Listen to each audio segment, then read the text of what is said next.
मुद्रास्फीति के कारण, अब मैंने कहा था मुद्रास्फीति के कारण है, तो मुद्रास्फीति का जो कारण मुख्य रूप से होता है या तो वस्तु की मांग बढ़ जाने से होता है या फिर वस्तु की लागत बढ़ जाने से होता है। इन दो ही कारणों से आपको क्या मिलेगी, वस्तु की कीमतें वो लगातार बढ़ने को मिलेगी। अगर मांग के बढ़ जाने से वस्तु की कीमत बढ़ जाती है तो उसे मांग प्रेरित मुद्रास्फीति कहते हैं। अगर किसी वस्तु की लागत के बढ़ जाने से कीमतें बढ़ जाती है तो उसे लागत प्रेरित मुद्रास्फीति कहते हैं। लेकिन इनके पीछे भी कुछ फैक्ट होते हैं। ये किस कारण बढ़ते हैं? ये कारण बढ़ते हैं इन कारण, जो मैंने कारण आपको बोर्ड पे लिखे। तो इन कारणों से मांग और लागत बढ़ती है और इसी कारण कीमत है वो बढ़ जाती है, और कीमत जब बढ़ती है तो उसे हम मुद्रास्फीति कहते हैं। मुद्रास्फीति कहते हैं। और मुद्रास्फीति का जो कारण हमने जो जाना, तो मुद्रास्फीति जो होती है वो अगर बढ़ जाती है तो सामान्य और गरीब लोगों के लिए क्या होता है, बहुत ज्यादा नुकसान होता है। इसलिए कीमतें हैं वो बढ़नी चाहिए, लेकिन एक इस प्रकार बढ़ना चाहिए, विवेक तरीके से बढ़ना चाहिए, ताकि गरीब और जो सामान्य वर्ग के लोग हैं उनको ज्यादा नुकसान न हो।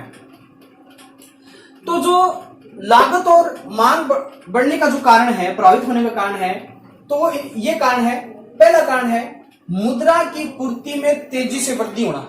ये मैं 10वीं क्लास की जो अकॉर्डिंग है वो पढ़ा रहा हूं, तो उसके अनुसार देखिए वो क्या है कि अगर बाजार के अंदर, अगर ये बाजार के अंदर पैसा है वो लोगों के पास ज्यादा आएगा, जो मुद्रा की जो पूर्ति है, मुद्रा की जो पूर्ति है अगर बाजार में ज्यादा है, लोगों के पास पैसा ज्यादा आ रहा है, और लोगों के पास पैसा कहां से आ रहा है, बैंकों से, बैंकों से है वो पैसा, मान लो ज्यादा आ रहा है, वो ज्यादा कमा रहे हैं, उत्पादन ज्यादा हो रहा है, जिससे क्या होगा, लोगों के पास खूब सारा पैसा होगा, बाजार में मुद्रा की पूर्ति क्या हो जाएगी, खूब ज्यादा हो जाएगी। और जिससे क्या होगा कि जो व्यक्ति है वो अपने जीवन को सड़ बनाने के लिए, जीवन में आनंदमय बनाने के लिए क्या करता है, पैसे को खर्च करता है। और पैसे को जब खर्च करेगा तो वस्तुओं की क्या बढ़ जाएगी, मांग बढ़ेगी।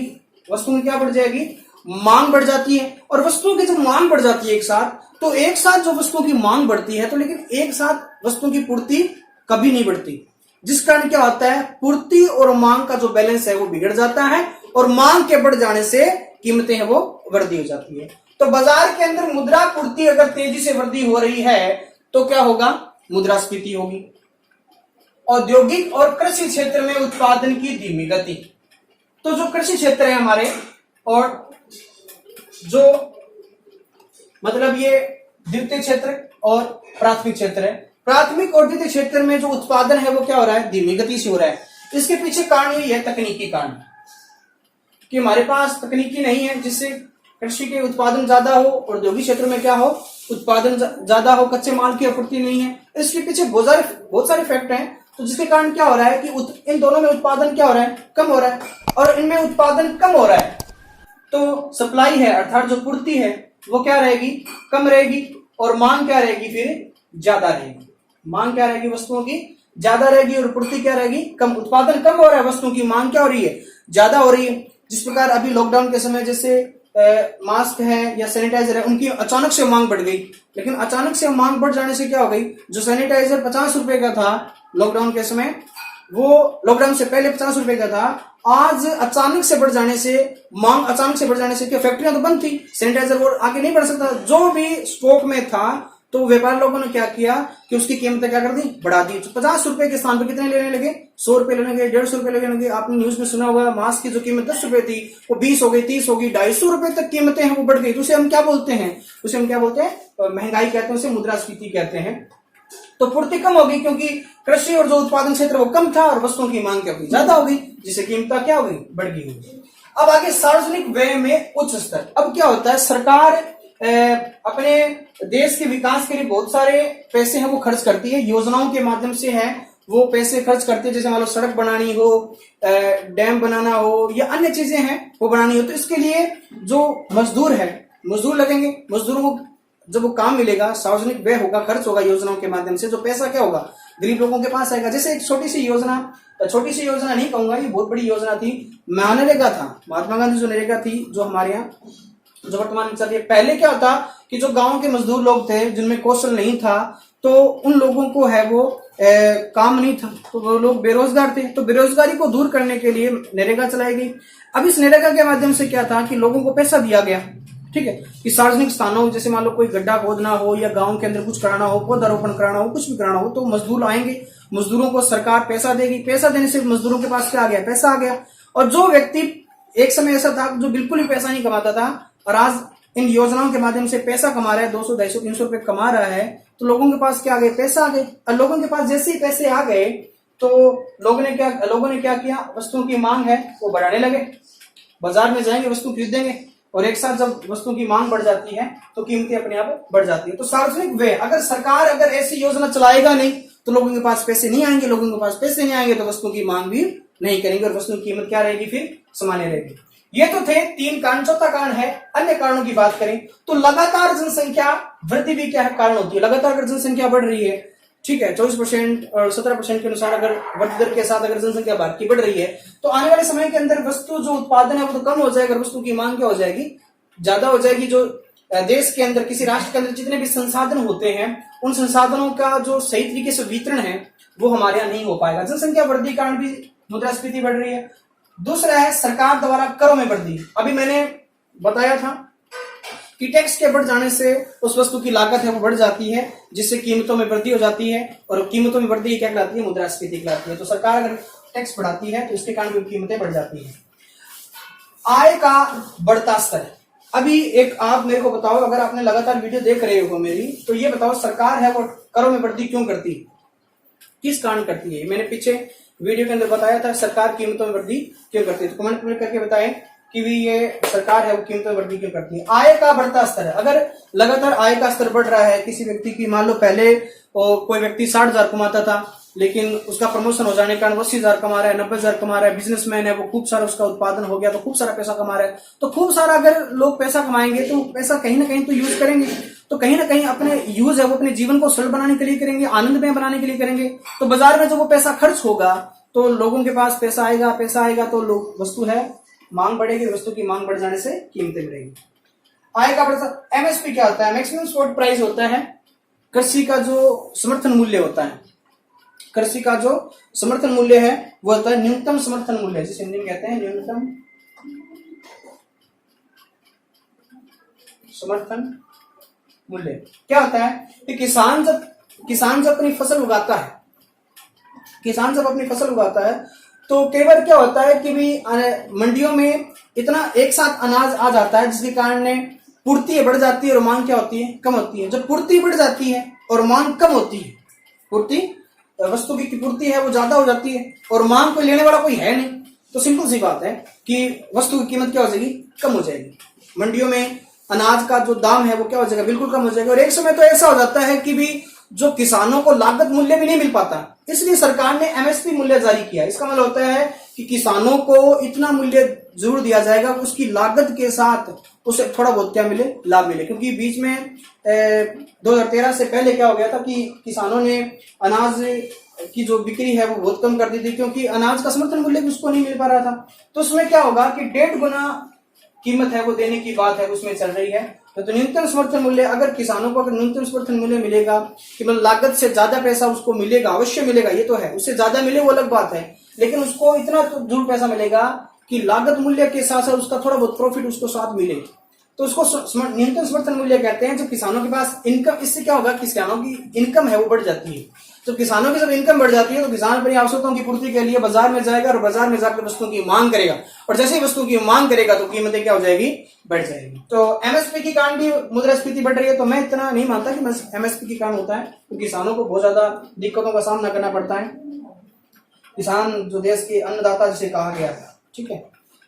मजदूरी में बढ़ती दर, अब सिंपल सी बात है, किसानों की हो गई। अब मजदूर, अगर मजदूर वर्ग है, जैसे मान लो नरेगा है या और भी बहुत सारी जो प्राइवेट कंपनियां हैं या सरकारी कंपनियां हैं जो अपने मजदूरों को की कीमतें हैं वो लगातार बढ़ाती रहती है, क्योंकि जिस प्रकार मुद्रास्फीति बढ़ रही है तो उन मजदूरों को भी क्या देना पड़ता है, थोड़ी मजदूरी है वो देनी पड़ती है, जिस कारण लगातार मजदूरी जब बढ़ रही होती है तो इसके कारण भी क्या होती है, मजदूर लोग हैं वो अपनी आवश्यकताओं की पूर्ति के लिए बाजार में जाएंगे, बाजार में जाकर वस्तुओं की मांग करेंगे, ठीक है। तो मांग करेंगे तो वस्तु की कीमतें क्या होगी, बढ़ जाती है। तो सिंपल फंडा यही है, मांग का है,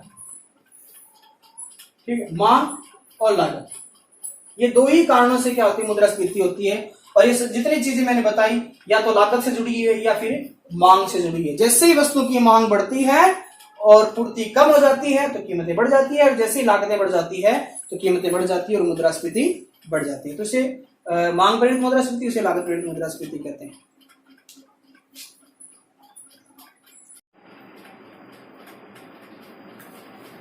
आगे बढ़ते हैं। मुद्रास्फीति के उपाय। अभी तक आपने मुद्रास्फीति के परिभाषा पढ़ी, मुद्रास्फीति का मापन पढ़ा, मुद्रास्फीति है वो किन कारणों से बढ़ रही है और वो पढ़ा, और अब हम पढ़ रहे हैं मुद्रास्फीति के उपाय। मुद्रास्फीति के जो उपाय हैं वो मुख्य रूप से दो हैं। ठीक है, मुद्रास्फीति के जो उपाय हैं तो मुख्य रूप से दो प्रकार के हैं। पहला मौद्रिक उपाय, दूसरा आता है राजकोषीय उपाय। राजकोषीय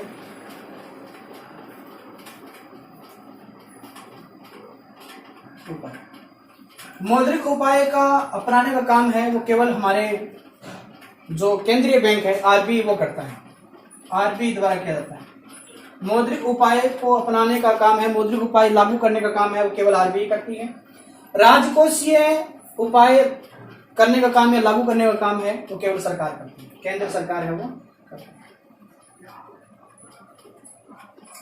इसमें सरकार करे तो बहुत अच्छी बात, सरकार है वो करती है।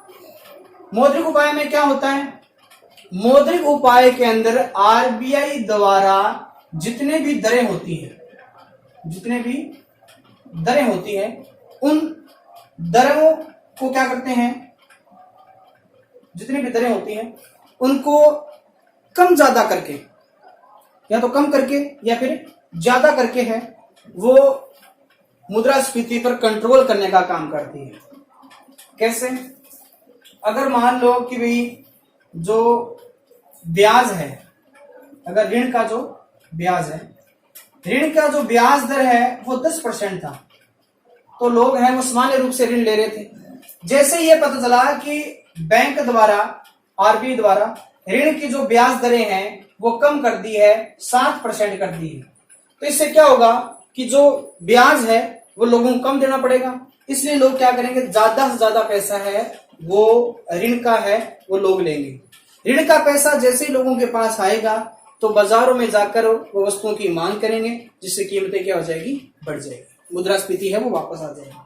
अगर बैंक द्वारा ये पता चले कि मुद्रा ऋण का जो ब्याज दर है वो बैंक द्वारा बढ़ा दिया गया है, 18% कर दिया गया है, 10 से कितना कर दिया है, 18% कर दिया है, तो कोई भी व्यक्ति है वो ऋण का पैसा नहीं लेगा, जो पैसा उसके पास है वही यूज करेगा। ऋण का पैसा नहीं लगेगा तो बाजार में पैसा है वो कम आएगा, जैसे ही बाजार में पैसा कम आएगा तो वस्तुओं की मांग है वो कम होगी, और वस्तुओं की कम होगी तो मुद्रास्फीति है वो कम हो जाएगी।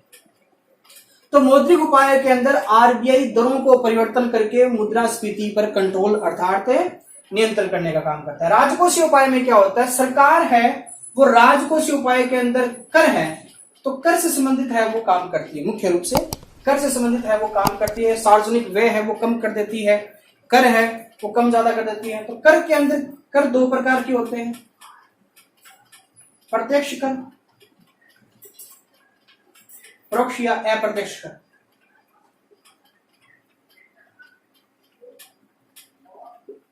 प्रत्यक्ष कर हमेशा आय पर लगता है, जबकि अप्रत्यक्ष कर हमेशा वस्तु पर लगता है। वस्तु और सेवा पर है वो क्या लगता है, अप्रत्यक्ष कर लगता है, और आय पर क्या लगता है, प्रत्यक्ष कर लगता है। अब क्या होता है कि अगर मुद्रास्फीति को कम करना है, मुद्रास्फीति को क्या करना है, कम करना है, बहुत ज्यादा हो चुकी है, तो सरकार क्या करेगी, जो प्रत्यक्ष कर है वो तो क्या कर देगी, बढ़ा देगी, आय पर क्या कर लेगी, टैक्स बढ़ा देगी, जिससे क्या हो जाएगा, व्यक्ति अपनी आय को क्या करेगा, कम करेगा, या फिर वस्तु की आय है वो क्या हो जाएगी, व्यक्ति की आय है वो क्या हो जाएगी, कम हो जाएगी। और व्यक्ति की जब आय कम हो जाती है तो व्यक्ति क्या करता है, अपने जीवन को सरल बनाने के लिए, आनंदमय बनाने के लिए, आवश्यकताओं की पूर्ति करने के लिए वस्तुओं की मांग ज्यादा नहीं करता, और वस्तुओं की जब मांग ज्यादा नहीं करेगा तो मुद्रास्फीति कम हो जाएगी। एक तो ये कारण है, एक तो ये उपाय है। दूसरा उपाय क्या होगा, अप्रत्यक्ष कर जो वस्तुओं सेवा पर जो लगता है उसमें क्या कर देगा, ये कम कर देगा। आय पर लगने वाला जो कर था प्रत्यक्ष कर वो तो क्या कर दिया, सरकार ने बढ़ा दिया, और अप्रत्यक्ष कर जो वस्तु सेवा पे लगता था वो क्या कर दिया, घटा दिया। अब टैक्स घटा देगी सरकार, तो जैसे टैक्स घटाएगी तो वस्तुओं की जो लागत है वो क्या हो जाएगी, कम हो जाएगी। जैसे फॉर एग्जाम्पल अगर हम यहाँ देखें, जैसे मान लो कि उस वस्तु की लागत थी वो 10 रुपए थी और टैक्स था वो था 2 रुपया और उसका लाभ था व्यापारी का वो था 2 रुपए और वस्तु की कीमत कितनी थी 14। वस्तु की कीमत कितनी होगी 14। जैसे सरकार टैक्स कम कर देगी, -1 कम कर दिया तो टैक्स कितना हो गया 1, वस्तु की लागत कितनी थी 10, लाभ कितना था 2, कितना हो गया 13। तो वस्तु की कीमत कम हुई या नहीं हुई, वस्तु की कीमत क्या होगी कम होगी। वस्तु की कीमत कम होगी तो मतलब मुद्रास्फीति क्या हो गई कम हो गई। तो मुद्रास्फीति कम करने के लिए इस प्रकार उपाय करती है। ये तो मुद्रास्फीति कम करने का काम था। अगर मुद्रास्फीति बढ़ानी हो वापस से, ठीक है, तो ये सब क्या हो जाएगा, जो आय है प्रत्यक्ष कर है वो तो घट जाएगा और अप्रत्यक्ष क्या हो जाएगा, इसका उल्टा बढ़ जाएगा। तो इस प्रकार क्या करती है सरकारें और आरबीआई मिलकर मुद्रास्फीति पर कंट्रोल करने का काम करती है। के अंदर अन्य उपायों की बात करें, अन्य उपाय के अंदर अगर मुद्रास्फीति पर कंट्रोल करना है तो जो सार्वजनिक वितरण प्रणाली है, सार्वजनिक वितरण प्रणाली होती है, जो उचित मूल्य की जो दुकानें होती है, जो गरीब लोगों को अनाज है वो देती है, अगर हम सार्वजनिक वितरण प्रणाली को सही तरीके से लागू करें तब भी क्या हो सकता है, मुद्रास्फीति भी कंट्रोल हो सकता है। दूसरा है अधिक मांग जो होती है, अगर वस्तुओं की मांग अगर बढ़ जाती है एक समय, तो सरकार को क्या करना चाहिए, सरकार को उन वस्तुओं का आयात कर लेना चाहिए। कि अगर वस्तुओं की मांग बढ़ रही है, लगातार वस्तुओं की मांग बढ़ रही है लेकिन हमारे देश में उत्पादन नहीं हो रहा, मतलब पूर्ति नहीं हो रही है, मांग ज्यादा हो रही है, तो पूर्ति को बढ़ाने के लिए सरकार को क्या कर लेना चाहिए, उन वस्तुओं की आयात है वो कर लेनी चाहिए। और साथ ही अगर कालाबाजारी हो रही है, कालाबाजारी में क्या होता है, कालाबाजारी में क्या होता है, किसी वस्तु की पूर्ति को कम दिखाया जाता है। जिसमें पीछे के दिनों में दाल की कीमतें लगातार बढ़ गई, 200 रुपए केजी तक पहुंच गई, तो इसके अंदर पता चला कि भाई कई व्यापारियों ने क्या किया, जो दाल है वो क्या कर ली, स्टॉक कर ली और बाजार में दिखा दिया कि उसकी पूर्ति नहीं है, कि बाजार में दाल बिल्कुल नहीं है, लेकिन घरों के अंदर और स्टॉक जो भंडार होते हैं उनके यहाँ दाल बहुत सारी थी, लेकिन उन्हें छुपा लिया कि पूर्ति नहीं है, दाल थी लेकिन बाजार में ये दिखा दी कि दाल नहीं है। तो पूर्ति कम हो गई और बाजार के अंदर विवाद शादियों के समय क्या, दाल की कीमतें मांग ज्यादा होती है, तो उस समय जो व्यापारी लोगों ने क्या किया, दाल की कीमतें बढ़ा दी, जिससे लोगों को बहुत ज्यादा नुकसान हुआ और मुद्रास्फीति बढ़ी। और बाद में जब जांच की गई तो ये कालाबाजारी पाई गई। तो इसे कालाबाजारी कहते हैं, मतलब स्टॉक दिखाकर, स्टॉक करके बाजार के अंदर वस्तु की पूर्ति कम दिखाना, स्टॉक को कर उस वस्तु को स्टॉक दिखाकर करके और बाजार में पूर्ति को कम दिखाना, तो उसे कालाबाजारी कहते हैं। और व्यापारी क्या करते हैं, तो भविष्य के अंदर उस वस्तु की उच्च कीमतों को लेकर अपना प्रॉफिट है वो बढ़ाते हैं, तो इसे कालाबाजारी कहते हैं। इस प्रकार देखो, बिल्कुल वैसे तो बिल्कुल सरल तरीके से यह वीडियो के अंदर पढ़ाया गया है। अगर फिर भी अगर आपको यह लगे कि कुछ टॉपिक पर थोड़े और गंभीरता की बात है तो उस टॉपिक कमेंट में जरूर लिखें और उस टॉपिक को फिर से गंभीरता से लिया जाएगा। वीडियो देखने के लिए बहुत बहुत धन्यवाद। जय श्री कृष्ण।